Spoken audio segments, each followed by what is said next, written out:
Pessoal, tudo bem? A graça, a paz de Deus. Eu sou o pastor Giovanni e eu tenho uma palavra de Deus para o seu coração. Estamos aqui no livro de Eclesiastes, capítulo 11. A partir do capítulo 11, vamos entrar nessa jornada preciosa. Já estamos quase terminando o livro de Eclesiastes. Começamos lá em Eclesiastes, capítulo 1, 2, 3, 4 e assim por diante. Já estamos em Eclesiastes, capítulo 11, cada dia estudando um capítulo à luz da palavra de Deus. Espero que essa palavra seja para o seu coração. Espero que Deus fale conosco através dos seus princípios, valores cristãos, que nós encontramos aqui, valores do reino de Deus. Então, abra o seu coração, deixa Deus falar contigo. Eclesiastes capítulo 11, o livro de Salomão, o grande pregador, sábio, homem, rei de Israel, cheio do Espírito Santo. Então, abra o seu coração e deixa Deus falar conosco. Eclesiastes 11, 1 diz: lança o teu pão sobre as águas, porque depois de muitos dias o acharás. Reparte com 7 e ainda com 8, porque não sabes que mal sobrevirá à terra. Estando as nuvens cheias, derramam aguaceiros sobre a terra, caindo a árvore para o sul ou para o norte, no lugar em que cair aí ficará. Quem somente observa o vento nunca semeará, e o que olha para as nuvens nunca cegará. Assim como tu não sabes qual o caminho do vento, nem como se formam os ossos no ventre da mulher grávida, assim também não sabes as obras de Deus, que faz todas as coisas. Semeia pela manhã a tua semente, e à tarde não repouses a mão, porque não sabes qual prosperará. Se esta, se aquela, ou se ambas, igualmente serão boas. Doce é a luz, e agradável aos olhos ver o sol. Ainda que o homem viva muitos anos, regocijem-se em todos eles. Contudo, deve lembrar-se de que há dias de trevas, porque serão muitos. Tudo quanto sucede é vaidade. Alegra-te, jovem, na tua juventude, e recreie-se o teu coração nos dias da tua mocidade. Anda pelos caminhos que satisfazem ao teu coração e agradam aos teus olhos. Sabe, porém, que de todas estas coisas Deus te pedirá contas. Afasta, pois, do teu coração o desgosto, e remove da tua carne a dor, porque a juventude e a primavera da vida são vaidade. Então são 10 versículos, de 1 a 10, Eclesiastes capítulo 11, é o texto que nós trouxemos hoje para o seu coração. Mas que lições preciosas podemos aprender a partir do 11º capítulo de Eclesiastes? É interessante aqui, dentro de um contexto, vemos uma transição da reflexão sobre a imprevisibilidade em Eclesiastes 10 para exortações sobre ação responsável e preparação para o futuro eterno. Então, os dois temas principais aqui de Eclesiastes 11 é ação responsável e preparação para o futuro eterno. Qual é o tema central de Eclesiastes capítulo 11? Viver com audácia generosa e consciência da eternidade em um mundo incerto. Viver com audácia generosa e consciência da eternidade em um mundo incerto. Como é que é a estrutura do capítulo? 2 pontinhos nós vemos aqui. Primeiro, uma exortação à generosidade e à ação, de 1 a 6. E segundo pontinho, exortação à alegria na juventude, de 7 a 10. Então, primeiro destaque que nós trazemos é exortação à generosidade e à ação. Versículo 1 fala de um princípio: lança o teu pão sobre as águas. E uma explicação ou ilustração disso é a generosidade com fé. Ações altruístas têm retorno eterno. Vou repetir: ações altruístas, ou seja, que colocam o outro em primazia e o eu em segundo plano, tem retorno eterno. Nós também vemos isso em Provérbios 19, 17. Segundo versículo fala: reparte com 7 e até com 8. Aqui nós vemos uma diversificação na caridade, na generosidade. Nós devemos ajudar de forma ampla diante dos imprevistos da vida, seja conosco, seja com outros, ajudar sempre, diversificar na generosidade. Ajudar as pessoas dentro das suas necessidades. 2 Coríntios 9, 6. De 3 a 4, vemos o texto dizendo: as nuvens se enchem de chuva, quem observa o vento. Pequenos trechos aqui desses 2 versículos nos ensinam a não procrastinar. A explicação, a aplicação para nós é não procrastinar. Esperar as condições perfeitas paralisa a pessoa e não faz ela semear. Então, toma cuidado para não procrastinar. O que é isso? Deixar para amanhã aquilo que precisa ser feito hoje. Então, seja autorresponsável, disciplinado naquilo que você precisa fazer no seu dia a dia, não procrastinando. De 5 a 6, diz assim: não sabes o caminho do vento, e semeia pela manhã, são as duas colocações principais. E a aplicação para nós é ignorância humana versus a soberania divina. De um lado, a ignorância humana, de outro lado, a soberania divina. E nos leva a aplicar no nosso coração: haja de forma diligente, esforçado, com afinco, com excelência, dê o seu melhor, mesmo sabendo que você não pode controlar os resultados. Os resultados nós temos que deixar nas mãos de Deus, um Deus que é soberano. Até porque a ignorância humana, nós temos os nossos limites com relação ao conhecimento de todos os detalhes, de todas as tangências, de todas as nuances da vida. Então, haja diligentemente, mesmo que você não consiga controlar os resultados. 1 Coríntios 3, 6. Então, a ênfase que nós vemos aqui é que Deus não pede sucesso, Deus pede fidelidade. Lançar o pão é confiar que Ele, o nosso Senhor, multiplicará as sementes lançadas em obediência. Ele, Deus, multiplicará as sementes lançadas em obediência e em fidelidade. Segundo pontinho que trazemos para vocês é a exortação à alegria na juventude. Exortação à alegria na juventude, de 7 a 10. No primeiro momento, vemos a luz como um símbolo da vida, no versículo 7. Doce é a luz e agradáveis são os dias de sol. Aqui a palavra de Deus nos leva a apreciar a vida como um dom de Deus, sem romantizar aqui os sofrimentos. Então, aprecie a vida como um dom de Deus, um presente de Deus, sem tentar de forma fantasiosa romantizar aqui os sofrimentos, as dores e as mazelas que a vida também nos impõe, porque a dor e o sofrimento faz parte da condição humana. Então, não romantize, não fantasie sobre ela, mas aprecie a vida como um dom de Deus, com gratidão no coração. No segundo momento, vemos um chamado à responsabilidade da juventude, de 8 a 9. Você que é jovem, você que está me assistindo, seja responsável em tudo aquilo que faz. Desfrute da vida, mas com responsabilidade. Versículo 8 diz: alegra-te, jovem. E a advertência para nós é: lembra-te dos dias das trevas. Tenha uma consciência do final da vida terrena, da morte. E no versículo 9 diz: anda pelos caminhos do teu coração. Ou seja, Deus nos julgará, haverá um juízo divino sobre prazeres pecaminosos, sobre escolhas que nós fazemos com o nosso coração. Então, lembre-se, todas as coisas estão patentes e visíveis aos olhos daquele de quem eu e você, todos nós teremos que dar contas.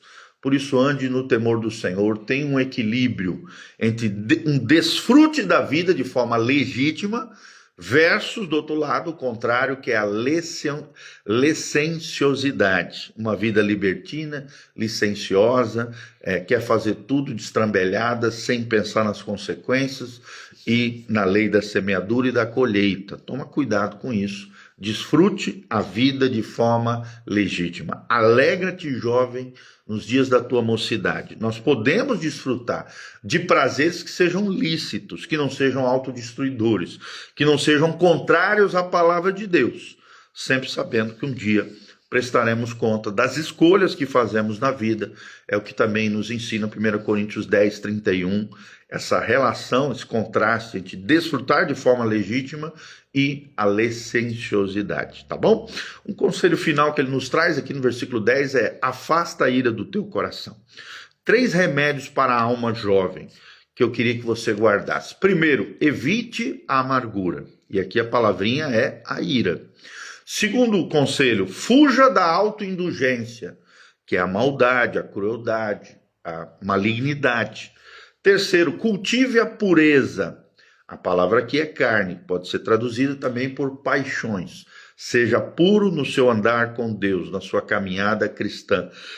Viva a vida que Deus projetou para nós, que é uma vida santa e irrepreensível diante de Deus e diante das pessoas. Então, 3 remedinhos para a alma jovem: evite a amargura, fuja da autoindulgência, que é a maldade, e terceiro, cultive a pureza na presença do Senhor e no temor do Senhor. Então, quais são as conclusões pastorais aqui? 3 princípios imutáveis que nós vemos aqui. Primeiro, a lei da semeadura espiritual.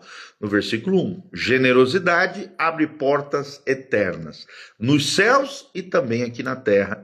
É o que nós vemos em Lucas 6,38.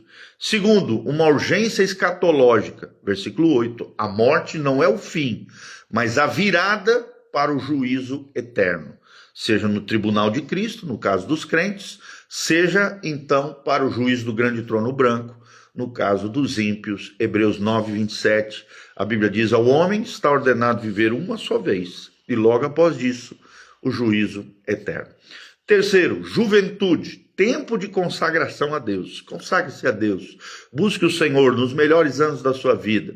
Lembre-se que os nossos prazeres devem glorificar a Deus. Todo prazer que é lícito glorifica a Deus e nunca será contrário àquilo que Deus ensina na sua palavra. Então, aplicações práticas: invista em pessoas, que é o pão aqui sobre as águas, sempre com foco eterno. Use recursos desse mundo a fim de ganhar amigos, granjear amigos, como diz o texto sagrado lá em Lucas 16.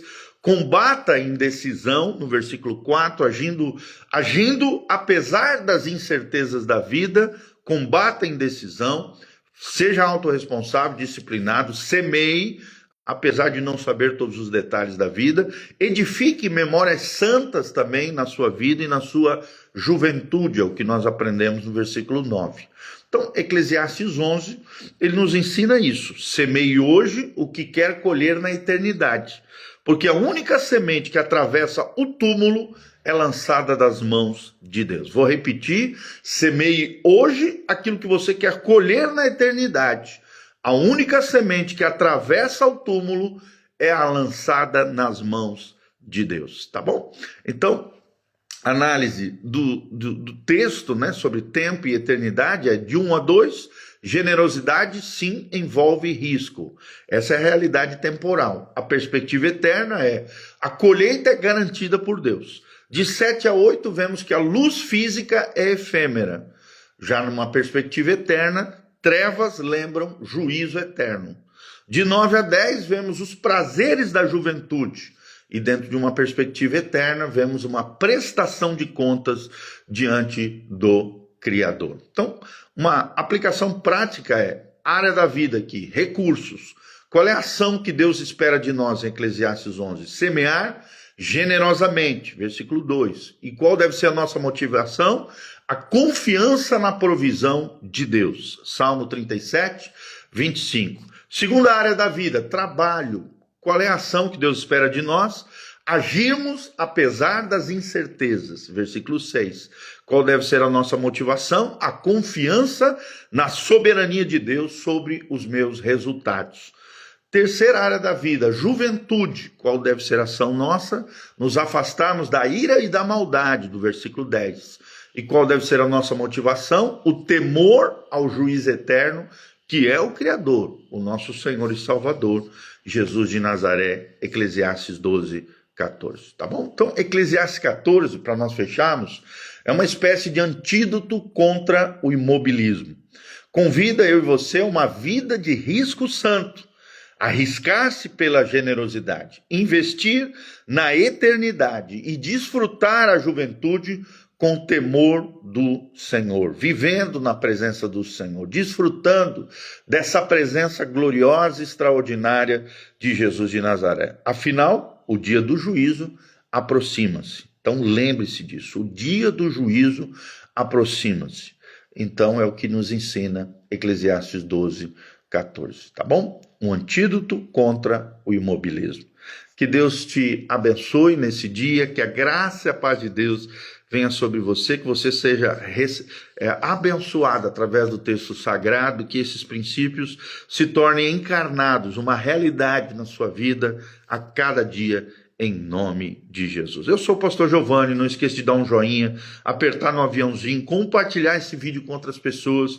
Não esqueça também de entrar nas nossas redes sociais que estão aqui embaixo, tem todas as informações do nosso ministério, caso você queira nos conhecer, caso você queira colaborar conosco, caso você queira se engajar nessa obra linda que Deus está fazendo. Todas as informações do nosso ministério estão aqui embaixo. Também no link de descrição, deixe seu nome, da onde você está nos assistindo, de qual local, de qual cidade, de qual país. Se você tiver qualquer pedido de oração também, coloque aqui na descrição, nos comentários. Nós queremos estar orando por você, nós vamos dar um print, colocar na nossa equipe de oração, intercessão lá da igreja, a fim de que a sua necessidade seja suprida, atendida pelo poder de Deus. Conte conosco, coloque a sua necessidade aqui embaixo, estaremos orando por você, interagindo com você, louvado seja o nome do Senhor, tá bom? Hoje é quarta-feira, hoje é o dia do culto de adoração. Venha adorar ao Senhor conosco, venha buscar o Senhor com o pastor Giovanni e toda a nossa equipe, Igreja Casa na Rocha. Todos os domingos também, às 9 horas da manhã, Escola Bíblica Dominical, e às 19 horas, todo domingo, o culto da família. Vem estar conosco, Dr. Camargo, 4555, aqui na Zona 2, no centro de Umuarama, Paraná, Brasil. Louvado seja o nome do Senhor. Feche seus olhinhos, coloque a mão no seu coração. Quero orar pela sua vida. Pai, no nome de Jesus, nós colocamos a vida de cada um dos nossos irmãos diante do teu altar, diante do Senhor. Pai, abençoa cada um deles. Ajuda-nos, Pai, a contar os nossos dias de tal maneira que alcancemos um coração sábio diante do Senhor. Nos ajude a confiar na tua mão invisível, poderosa, na tua soberania majestosa, Pai, na graça do Senhor operando em nós. Livra-nos de sermos pessoas, ó Deus, mesquinhas, egoístas. Ajuda-nos a sermos altruístas, generosos, confiantes, abençoadores, assim como é o teu coração, Pai. Ajuda-nos, ó Deus, a contarmos os nossos dias, a vivermos, ó Deus, semeando sempre em valores eternos, em pessoas, em vidas, na tua obra, no teu evangelho, Pai, na tua casa, Pai, na obra do Senhor, nos trabalhos missionários, nos trabalhos pastorais, naquilo que o Senhor faz, ó Deus, na obra linda que o Senhor está fazendo. Nos ajude a termos esse coração abençoador e investirmos em vidas, em pessoas, naquilo que é eterno, naquilo que é mais importante, em almas, em vidas, no evangelho do nosso Senhor Jesus Cristo. Conta conosco, Pai, com o nosso coração generoso, abençoado. Ajuda-nos a desfrutarmos dessa vida, a nos alegrarmos nela, com gratidão no coração, sempre lembrando que um dia, Pai, diante da morte, teremos que prestar contas diante do Criador, teremos um juízo, ó Deus, a enfrentar lá no céu ou no inferno, o tribunal de Cristo ou o juiz do grande trono branco. E lá as nossas obras serão reveladas, o nosso coração será trazido à luz, a nossa vida, Pai, será colocada diante dos nossos olhos. E aqueles que colocarem a sua confiança em Jesus serão livres da condenação eterna, desfrutarão do gozo eterno com o Senhor Jesus e viverão, ó Deus, na Nova Jerusalém, o lugar maravilhoso que o Senhor tem preparado para nós. Abençoa os teus filhos, derrama a tua glória, a tua graça, a tua unção, abençoa, Pai, cada irmão e irmã, e dá-nos, Senhor, um coração sábio, prudente, abençoado, ungido, consagrado, santificado, piedoso diante do Senhor. É o que nós te pedimos de todo o coração, no nome de Jesus. Amém e amém. Grande abraço, um ótimo dia.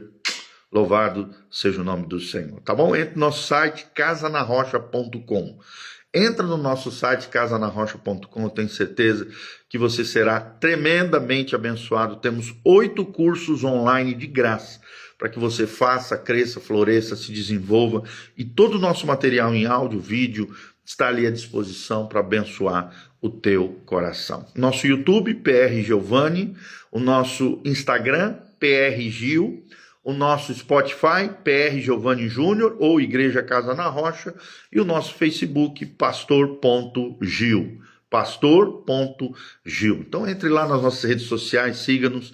Eu tenho certeza que você será tremendamente abençoado com todo esse material que nós produzimos diariamente na presença do Senhor. E lembre-se, amanhã temos Eclesiastes capítulo 12.